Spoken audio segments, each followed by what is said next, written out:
मान्सूनचं धाराशिव जिल्ह्यात हे जोरदार पद्धतीने आगमन झाले। प्रशासकीय आकडेवारीनुसार धाराशिव जिल्ह्यात 300 मिलीमीटर इतका पाऊस जो आहे तो सरासरी एवढा झालेला आहे। मात्र धाराशिव जिल्ह्यात वस्तुस्थिती जर बघितली तर मी आता मांजरा नदीवरती आहे। मांजरा नदी ही धाराशिव आणि बीड जिल्ह्याला लागून वाहते। या नदीच्याच पाण्यावरती लातूर, बीड आणि धाराशिव या 3 जिल्ह्याला पाणी पुरवठा केला जातो।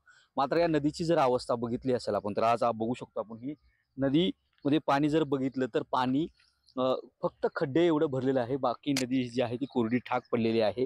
ज्या नदीचा प्रवाह मोठ्या पद्धतीने वाहिल्यानंतर 3 जिल्ह्याची तहान जी आहे ती ह्या नदीवरती भागवली जाते।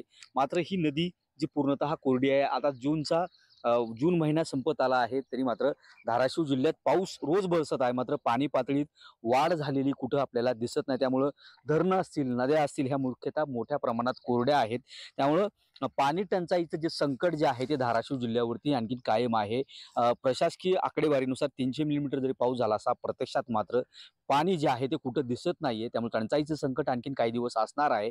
धाराशिव जिल्ह्यातील शेतकऱ्यांनी पेरणी जरी केलेली असली तरी या नद्या नाल्या वरून वाहिल्याशिवाय जे आहे ते पाणी साठा वाढणार नाही। त्यामुळं या नद्या नाल्या कधी भरतं याच्या प्रतीक्षेत तसेच मोठ्या पावसाच्या प्रतीक्षेत धाराशिव जिल्ह्यातील बळीराजा जो आहे तो आपल्याला प्रतीक्षा करताना पावसाची पाहायला मिळतो आहे। सागर जाधवसह बालाजी निरफळ, न्यूज 18 लोकमत, मांजरा, कळंब, धाराशिव। आता पाहूयात टॉप 18 बातम्या।